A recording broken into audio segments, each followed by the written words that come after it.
फिर से आ गए हैं आप सब।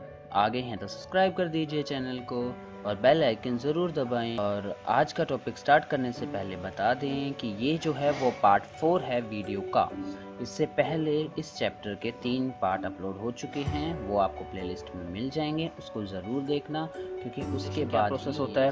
प्रोसेस होता है ये mRNA से प्रोटीन का बनना। ठीक है, सिंपल भाषा में यही है कि mRNA मैसेंजर आरएनए से हम क्या बनाएंगे, प्रोटीन बनाएंगे। mRNA से हम क्या बनाएंगे, प्रोटीन बनाएंगे। ये होता है हमारा ट्रांसलेशन। अब ट्रांसलेशन के अंदर हम क्या करेंगे कि हम क्या करते हैं, कोड यानी जो mRNA के ऊपर कोड है उसको डिकोड करेंगे और हम क्या बना देंगे, प्रोटीन बना देंगे। या इसकी दूसरी डेफिनेशन ये कह सकते हो कि जो हमारे पास mRNA है, जैसे ये mRNA हो गया, ठीक है, mRNA के अंदर वो के पास क्या होता है, न्यूक्लियस बेस पेयर होता है। ठीक है, एडेनिन। ये तो हो गया mRNA। अब ना हमें कुछ स्ट्रक्चर्स, कुछ इंपॉर्टेंट आप कह सकते हो एलिमेंट्स की ज़रूरत होती है ताकि हम mRNA से प्रोटीन बना सके। और क्यों बनाते हैं, क्योंकि आपको पता है प्रोटीन क्या है, हमारी बॉडी के लिए बिल्डिंग ब्लॉक है। बिल्डिंग ब्लॉक होता है क्योंकि अब प्रोटीन ही है जो कि एंजाइम में बदलेंगे, प्रोटीन ही है जो कि हमारे हार्मोन्स के अंदर बदलेंगे। ठीक है, और प्रोटीन ही है जो कि और स्ट्रक्चर में हेल्प करेंगे ताकि फ्रेमवर्क बना सकें। एंजाइम का काम आपको पता ही है, जैसे आपने डाइजेस्टिव सिस्टम में पढ़ा है, बहुत सारे एंजाइम है, पेप्टिडेज एंजाइम है, फिर आपका अमाइलेज एंजाइम है जो कि फैट कार्बोहाइड्रेट को तोड़ेगा, ब्रेक डाउन करेगा ताकि एनर्जी बन सके। और आपका हार्मोन्स में आप सबसे बेस्ट एग्जांपल ले सकते हो आपके ग्रोथ हार्मोन, जो आपकी हाइट बढ़ाने में हेल्प करते हैं। ठीक है, तो हमें क्या क्या कंपोनेंट चाहिए होंगे जो कि ट्रांसलेशन में हेल्प करे। ट्रांसलेशन समझ आ गया, ट्रांसलेशन क्या है, process of formation of protein from mRNA। तो हमें क्या क्या स्ट्रक्चर चाहिए होगा, सबसे पहले mRNA। क्यों, क्योंकि mRNA से ही बनेगा। दूसरा हम सोच सकते हैं ट्रांसफ़र करने के लिए एक और आरएनए की जरूरत पड़ती है, इसको बोलते हैं टीआरएनए। अब ये समझो, जैसे आपको कहीं यहाँ से दिल्ली जाना है, ठीक है, किसी से भी मिलना है, अपने रिश्तेदार है, शादी वगैरह है, तो वहाँ जाना है तो वहाँ आपको ट्रांसपोर्ट लेना पड़ेगा। ठीक है, कोई तो चाहिए होगा, आप पैदल तो जा नहीं सकते, काफ़ी दूर हुआ तो आप क्या करते हो, एक बस लेते हो या ट्रेन लेते हो, या आपके पास अच्छे पैसे हुए तो आप क्या कहते हैं, प्लेन भी ले सकते हो, प्लेन पे भी जा सकते हो ना, इकोनॉमिक क्लास में। लेकिन अब हम बात कर लेते हैं कि हमारे अंदर जो हम प्रोटीन बनाने में हेल्प करेंगे वो होता है हमारे पास mRNA और टीआरएनए। टीआरएनए का काम होता है, टीआरएनए का वैसे फुल फॉर्म होती है ट्रांसफ़र आरएनए। और ट्रांसफ़र आरएनए ना 4 हेडेड स्ट्रक्चर होता है, मतलब इस टाइप का स्ट्रक्चर होता है जो मैं आपको बना रहा हूँ, इस टाइप से स्ट्रक्चर होता है। ये ग्लोब्यूल उसके नीचे होता है और फिर छोटा सा वो होता है, हेड होता है, और ऊपर बेस होता है। अब ये जो बेस है, यहाँ पे आते हैं अमीनो एसिड, क्योंकि आपको पता है प्रोटीन जो है उसका सबसे बेसिक यूनिट होती है अमीनो एसिड्स। ठीक है, उसकी सबसे बेसिक यूनिट होती है अमीनो एसिड। अब बहुत सारे अमीनो एसिड आपस में मिलकर बनाते हैं प्रोटीन। अब एक अमीनो एसिड को ले जाने का काम करता है एक टीआरएनए, यानी एक टीआरएनए एक टाइम पे एक ही क्या कहते हैं, अमीनो एसिड को लेके आएगा। ठीक है, इसका ये वाला जो आर्म होता है ये आपको हेल्प करता है दूसरे, यानी ये तो फर्स्ट हो गया, फर्स्ट टीआरएनए दूसरे टीआरएनए के साथ जॉइंट बनाने के लिए। और इसका जो नीचे वाला हेड होता है वो क्या होता है, आपके पास ट्रिपलेट प्रेजेंट होता है, यानी ये भी बेस पेयर होता है जो कि mRNA के साथ कॉम्प्लीमेंट्री जाएगा। mRNA मतलब अगर A है तो यहाँ पे प्रेजेंट होना चाहिए आपका U प्रेजेंट होना चाहिए। ठीक है, और अगर G है तो यहाँ C प्रेजेंट होना चाहिए, और अगर C है तो G प्रेजेंट होना चाहिए। अगर फिर ये कॉम्प्लीमेंट्री हुआ तो यहाँ पे आके अटैच कर जाएगा और क्या बना देगा, आपका एक अमीनो एसिड लग जाएगा। ये पूरा प्रोसेस है जो मैं आगे बताऊँ। अब आता है और क्या चाहिए होता है हमें राइबोसोम चाहिए होता है। राइबोसोम्स सेल ऑर्गेनेल्स का पार्ट है। अमीनो एसिड हो गया जो कि मैंने बताया आपको टीआरएनए लेके आएगा। फिर अमाइनो एसाइल सिंथेटेज होता है जो कि अमाइनो एसिड को जोड़ेगा, मतलब एक दूसरे से। और पेप्टिडाइल सिंथेसिस होगा पेप्टाइड बॉन्ड बनाने में। एटीपी जनरेशन होगा, जीटीपी यूज़ होगा, और मैग्नीशियम पॉजिटिव, ये Mg2+ है। ठीक है, ओके। तो प्रोसेस या फिर ये बताऊं कि स्टेप्स क्या लिए जाते हैं ट्रांसलेशन के अंदर। हम 5 स्टेप्स लेते हैं। ठीक है, अगर आप ऐसे स्टेप वाइज लिखोगे तो बहुत आसान हो जाएगा आपके लिए समझना भी और इसको पेपर के अंदर लिखना भी। तो क्या है कि हम क्या करते हैं, 5 स्टेप यूज़ करते हैं, जिसमें क्या आएगा आपका, सबसे पहले आता है एक्टिवेशन ऑफ अमीनो एसिड। ठीक है, यानी अमीनो एसिड का चार्ज होना। Generally amino acid inactivated state में प्रेजेंट होते हैं हमारे साइटोप्लाज्म। मान लो ये सेल है, ठीक है, इस सेल के अंदर ये न्यूक्लियस है, यहाँ पे बहुत सारे अमीनो एसिड प्रेजेंट होंगे साइटोप्लाज्म में। तो साइटोप्लाज्म में फिर क्या आता है, टीआरएनए आएगा, टीआरएनए अपने ऊपर एक अमीनो एसिड को डाल लेगा, ठीक है, अपने अमीनो एसिड को डाल लेगा और एमआरएनए पे जाके उसको अटैच कर देगा। मान लो ये एमआरएनए, तो यहाँ पे टीआरएनए आएगा, उसके ऊपर क्या होगा, यहाँ पे हमें क्या देखने को मिलेगा, एक अमीनो एसिड देखने को मिलेगा, ठीक है। ऐसे बहुत सारे हो गए, दूसरा आएगा, दूसरा इसके साथ बॉन्ड बनाएगा, अटैच करेगा, यहाँ पे एक और हो जाएगा, फिर तीसरा आएगा, तो साथ साथ फर्स्ट हटता जाएगा, तो क्या बनेगा, ऐसे चेन बनेगी, इनके बीच में फिर बॉन्ड बनेगा, फिर अगला आएगा, उसके बीच में बॉन्ड बनेगा, तो ऐसे प्रोटीन्स का एक लंबा स्ट्रक्चर बनेगा। तो सबसे पहले इन्हीं एक्टिवेशन होगा अमीनो एसिड का, फिर अटैचमेंट होगा एक्टिवेटेड अमीनो एसिड का, किसके साथ, टीआरएनए के साथ, जो मैंने बताया आपको ये इनएक्टिव स्टेट में, यहाँ पे आपके पास एटीपी या जीटीपी इसके साथ अटैच होगा, तो फिर क्या होगा, टीआरएनए के साथ ये अटैच हो जाएंगे। फिर इनिशिएटेड हो जाएगी पॉलीपेप्टाइड चेन की, ये जो चेन बन रही है यहाँ पे आप देख रहे होगे जो मैंने बनाया, ये प्रोटीन पॉलीपेप्टाइड की चेन बन जाएगी। फिर चेन बन गई, इनिशिएट हो गई, तो उसको लंबा बनाना है क्योंकि प्रोटीन स्ट्रक्चर बहुत ज़्यादा बड़े होते हैं।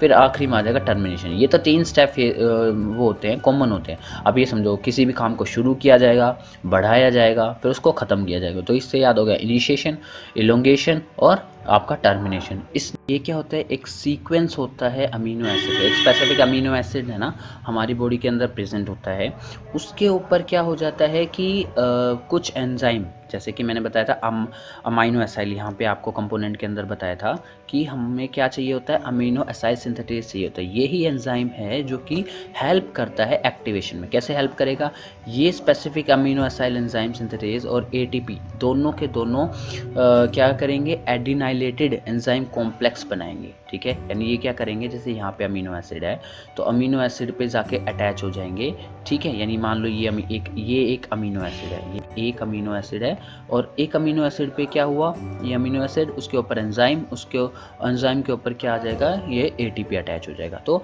Amino acid plus ATP plus amino acyl synthetase और उसके साथ मैग्नीशियम जुड़ जाएगा, तो हमारे पास एक कंपाउंड बनेगा अमाइनो एसाइल एडिनेटेड एंजाइम कॉम्प्लेक्स, ठीक है, with phosphate, inorganic phosphate present होता है। तो ये होता है एक्चुअल में टीआरएनए का स्ट्रक्चर जो मैंने आपको समझाया, ठीक है। ये टीआरएनए का स्ट्रक्चर है, ये 4 आर्म्स हो गए, ऊपर अमीनो एसिड हो गए जो उसको लेके जाएगा, नीचे उसका बेस आ गया जिसके ऊपर हमारे पास न्यूक्लियस, जो हमारे पास वो थे ना, जीन कह सकते हो आप, कोडोन कह सकते, तो ये कोडोन हो गए यूजीजी के फॉर्म में, है ना। और ये 2 आपके एंड हो गए जो कि दूसरे जो टीआरएनए है उसके साथ अटैच होने के लिए। तो अब आ गया अटैचमेंट ऑफ सेकंड स्टेप आ गया हमारे पास। फर्स्ट स्टेप क्या था, एक्टिवेशन कैसे करवाई थी हमने, एक्टिवेशन करवाई थी अमीनो एसिड पे एटीपी लगाया था, एटीपी के साथ साथ हमने अमीनो एसाइल सिंथेटेज उसके एंजाइम भी अटैच करवा दिया था। फिर मैग्नीशियम आ गया तो पूरा एक कॉम्प्लेक्स बन गया। अब जब एक्टिवेट हो गया यानी अमीनो एसिड एक्टिवेट हो गया, तो अब उसको ना हमें इसके साथ, ये अभी तक चिपका नहीं है यहाँ पे, ठीक है, हमें अटैच करवाना पड़ेगा। तो अटैच करवाने के लिए हम क्या करेंगे कि स्पेसिफिक टीआरएनए को सबसे पहले रिकॉग्नाइज किया जाएगा। क्यों, क्योंकि एक स्पेसिफिक टीआरएनए ही एक स्पेसिफिक कोडोन को देखेगा एमआरएनए पे जो कि कॉम्प्लीमेंट्री होगा और वो पर्टिकुलर अमीनो एसिड को ही वो देगा। तो स्पेसिफिक टीआरएनए को रिकॉग्नाइज किया जाएगा, फिर एक्टिवेटेड अमीनो एसिड के मतलब अकॉर्डिंग, जैसा अमीनो एसिड होगा उसके अकॉर्डिंग ये किया जाएगा। बॉडी अपने आप ही करती है ये प्रोसेस, ठीक है। फिर जो एक्टिवेटेड अमीनो एसिड है उसको हम बाइंड कर देते हैं थर्ड एंड ऑफ टीआरएनए, ठीक है। यानी एक बार आइडेंटिफाई हो गया तो उसका जो थर्ड एंड है, लास्ट वाला एंड है बिल्कुल, उसके ऊपर हम इस एक्टिवेटेड टीआरएनए को अटैच कर देंगे और ये बना देगा क्या, अमीनो एसाइल टीआरएनए। यानी सिंथेटेज के ऊपर क्या अटैच कर देंगे, टीआरएनए आ जाएगा, ऊपर से अमीनो एसिड आएगा। दोनों ये पूरा प्रोसेस है कि कैसे अटैच है, क्योंकि नॉर्मली ऐसे प्रेजेंट होता है, कोई भी अमीनो एसिड अटैच नहीं होगा, ऊपर अमीनो एसिड आएगा, तो टीआरएनए सिंथेटेज एंजाइम चाहिए होता है जो कि हेल्प करेगा अटैच करवाने में हमारे पास क्या, एक कंप्लीट कॉम्प्लेक्स बनाने में टीआरएनए का, जो कि कैरी करेगा अमीनो एसिड को। अब यहाँ देखो नीचे ये क्या है, एमआरएनए है। अब डायग्राम से समझेंगे बहुत अच्छा समझ में आएगा कि सबसे पहले सेंट्रल डॉगमा ने क्या बनाया था, डीएनए से आरएनए, आरएनए से प्रोटीन बनेगा। कैसे बनेगा वो प्रोसेस है, देखो प्रोटीन बनने के लिए ना हमें सबसे पहले 2 चीज़ चाहिए होती है, एक राइबोसोमल, 2 राइबोसोमल सब यूनिट चाहिए होती है। ये होती है 30S की और ये होती है 20S की, ये ऐसे सब यूनिट्स होते हैं, कैसे लिखे जाते हैं वो मैं बताऊंगा आगे, ठीक है। तो 20 और 30 सब यूनिट्स होती हैं, ये आपस में कंबाइन करते हैं और एक स्पेसिफिक प्लेटफॉर्म प्रोवाइड करते हैं ताकि टीआरएनए आए और स्पेसिफिक जो अमीनो एसिड है जो हमारा ये कह सकते हैं mRNA के ऊपर कॉम्प्लीमेंट्री बेस पेयर उसको देखेगा, उसके ऊपर अटैच करेगा। देखो आगे देखेंगे अब, ठीक है। अब देखो वो था ना, अभी स्पेसिफिक पे आया, यहाँ पे टीआरएनए अटैच हो गया, कॉम्प्लीमेंट्री थे ये दोनों एक दूसरे के, तो यहाँ अटैच हो गया, तो उसने क्या किया, मिथ्यूनिन को डाल दिया। अब दूसरा आएगा, दूसरा एक और अटैच करेगा, इनके साथ बॉन्ड बनेगा, ठीक है। ये डायग्राम में देखो, है ना, ये बॉन्ड बनाया, अब ऊपर पेप्टाइड बॉन्ड बनना स्टार्ट होगा एक दूसरे से। अब ये देखो वो आया, ठीक है। अब ये दोनों थे, मिथ्यूनिन और ल्यूटिनिन था, नीचे हमारे पास कॉम्प्लीमेंट्री बेस पे अटैच होते जा रहे हैं। दो साइट्स राइबोसोम के अंदर, दो साइट है, पी साइट और ए साइट।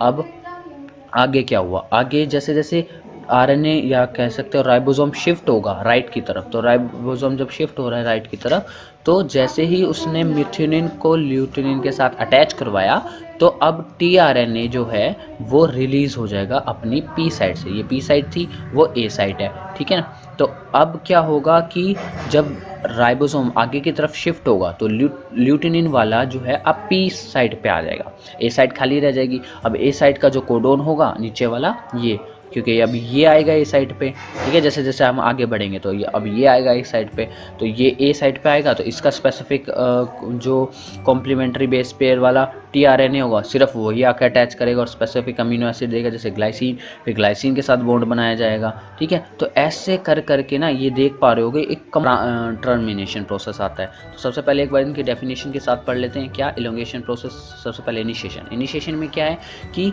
जो राइबोसोम है वो आके बाइंड करेगा एमआरएनए के 5' पे, क्योंकि आपको पता है कुछ भी स्टार्ट होता है वो 5' to 3' डायरेक्शन में होता है। मैंने आपको पिछली वीडियो में बता रखा है, अगर आपने नहीं देखी है एक बार जाके पहले इसके फर्स्ट पार्ट फर्स्ट पार्ट ज़रूर देख लेना, उसमें मैंने अच्छे से इसको डिस्क्राइब कर रखा है।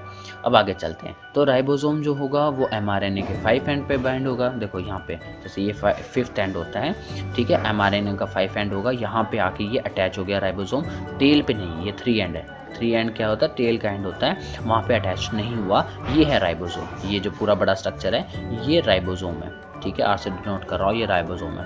तो राइबोसोम अटैच होगा 5 एंड पे, फिर राइबोसोम रिकॉग्नाइज करेगा कि इनिशिएटर कोडोन। सबसे पहले मैंने आपको समझाया होगा कि कुछ भी काम स्टार्ट होता है ना वो 3 कोड के फॉर्म में होता है। कोडोन क्या होता है, कोडोन होता है 3 बेस पेयर, जैसे AUG क्या हो गया, वैसे तो नाइट्रोजन बेस पेयर है, लेकिन अगर 3 की फॉर्म में प्रेजेंट हुआ तो उसको हम कहते हैं क्या, आप कोडोन कह सकते हो। इनिशिएटर का मतलब ये काम स्टार्ट करवाएगा। हमेशा कोई भी सेल हुआ यूकैरियोट्स के अंदर तो AUG ही होता है कुछ भी काम स्टार्ट करने के लिए, ठीक है। यानी mRNA पे अगर AUG होगा तो यहाँ से स्टार्ट होगा प्रोटीन बनना। अगर इससे पहले कुछ भी प्रेजेंट हुआ, कोई भी बेस पेयर प्रेजेंट हुआ, कोई भी सीक्वेंस प्रेजेंट हुआ, कोई फ़ायदा नहीं जब तक AUG इसमें नहीं है। देखो यहाँ पे भी जब देखो इससे पहले भी हुए होंगे, मान लो यहाँ पे U होगा, यहाँ पे C होगा, कुछ भी होगा, लेकिन जब AUG आया तभी से ही प्रोटीन बनना स्टार्ट हुआ है, ठीक है। यहाँ पे देख पा रहे होगे कि AUG था, मिथ्यूनिन आया, अगले जो चेन बनती जा रही है यहाँ से देखो, मिथ्यूनिन, फिनाइल, ग्लूटिनिन, ल्यूटिनिन, मिथ्यूनिन, ठीक है। तो स्टार्टिंग मिथ्यूनिन से हुई थी तो अब वो मिथ्यूनिन ही रहेगा, ठीक है। क्यों, क्योंकि AUG हमेशा कोड करता है मिथ्यूनिन को, ठीक है। बढ़िया, इतनी बात क्लियर है। आगे चलते हैं। अब जो हमारा टीआरएनए था जिसके पास एंटी कोडोन एंड था यूएसी का, यानी कॉम्प्लीमेंट्री, वो कैरी करके लाएगा मिथ्यूनिल को और अटैच कर देगा एट द इनिशिएटर कोडोन पे। फिर ये प्रोसेस स्टार्ट हो गया, मतलब बस ये लाने का काम हो गया था इनिशिएटर का। अब है इलोंगेशन सिंपल कि it is a linear growth of the polypeptide chain, यानी अगर एक बार कोई टीआरएनए आ जाता है, अपने साथ अमीनो एसिड आता है, तो उसके पीछे पीछे बहुत सारे टीआरएनए आना स्टार्ट हो जाएंगे, लेकिन बस कंडीशन क्या है कि इसके कॉम्प्लीमेंट्री होने चाहिए, ठीक है। उसके बाद आगे चलते हैं। अब हम क्या करते हैं कि मैंने बताया वो बिल्कुल सेम है, एक एंजाइम आता है पेप्टाइडेज सिंथेसिस। पेप्टाइडेज सिंथेसिस क्या करेगा, मिथ्योनिन और ल्यूटिनिन के बीच में बॉन्ड बनाएगा। यहाँ देख रहे हो, मिथ्योनिन और ल्यूटिनिन के बीच में एक पेप्टाइड बॉन्ड बनाने का काम कौन करेगा, पेप्टिडाइल सिंथेटेज बाइंड करेगा। ठीक है, यानी आगे जितने भी बॉन्ड बनेंगे, ये जो पेप्टाइड बॉन्ड बना वो उस एंजाइम ने किया, पेप्टिडाइल सिंथेटेज ने किया। फिर ग्लाइसिन के साथ ल्यूटिनिन का बॉन्ड बनेगा, यहाँ पे जो बॉन्ड बनेगा उसको भी जो पेप्टिडाइल सिंथेटेज है वो बनाएगा। ठीक है, तो इस वजह से क्या होगा कि एक कंप्लीट चेन बनती जाएगी। लेकिन हमें ये याद रखना कि टीआरएनए पे कोई फ़र्क नहीं पड़ेगा, टीआरएनए जैसा था वो वैसा ही रहेगा। जैसे आप ये समझो ना, कहीं जा रहे हो, आप अपने रिश्तेदार में जा रहे हो, कहीं दूर जाना पड़ता है, तो ट्रांसफ़र आरएनए मतलब एक ट्रांसपोर्ट की ज़रूरत पड़ती है आपको। जैसे आपकी खुद की गाड़ी हो गई या पब्लिक व्हीकल हो गया, जैसे ट्रेन से आपको जाना पड़ा तो वहाँ से जा सकते हो। तो लेकिन आप तो पहुंच गए अपने डेस्टिनेशन पे, आप उतर जाओगे, ट्रेन तो जैसी थी वैसी ही रहेगी, तो टीआरएन पे कोई फ़र्क नहीं पड़ता, जैसा है वो वैसा ही रहेगा। तो और जो हमारा वो स्टार्ट था, जैसे इनिशिएटर मैंने बताया ना 5-2, और जाएगा कहाँ तक, 3-एंड तक जाता जाएगा। ये मैंने आपको समझा दिया पूरा। अब आता है टर्मिनेशन प्रोसेस पे। देखो, स्टार्ट करने के लिए अगर इनिशिएटर कोडोन AUG होता है ना, तो टर्मिनेट करने के लिए जो कोडोन होता है वो 3 होते हैं, UGA, UAG और UAA। ठीक है, ये कोडोन है। कोडोन क्या है, नाइट्रोजनस बेस पेयर।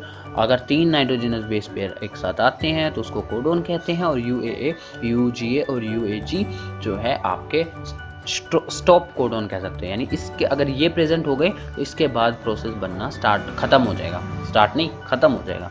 ठीक है, आगे प्रोसेस चलेगा ही नहीं, तो ट्रांसलेशन जो है आपका वहीं रुक जाएगा। ठीक है, यहाँ देखोगे डायग्राम में, जैसे ही UAG अब तक चल रहा था, जैसे ही UGA आया जो कि स्टॉप कोडन कहलाता है, तो जैसे ही स्टॉप कोडन आया वैसे ही क्या हो जाएगा, आगे टीआरएनए आएगा ही नहीं। टीआरएनए आया ही नहीं तो यहाँ पे आर्जिनिन के बाद प्रोसेस बनना बंद हो गया, जिसकी वजह से बस इतनी ही लेंथ का हमारे पास प्रोटीन मिला। अब ये प्रोटीन अपना आगे काम करेगा।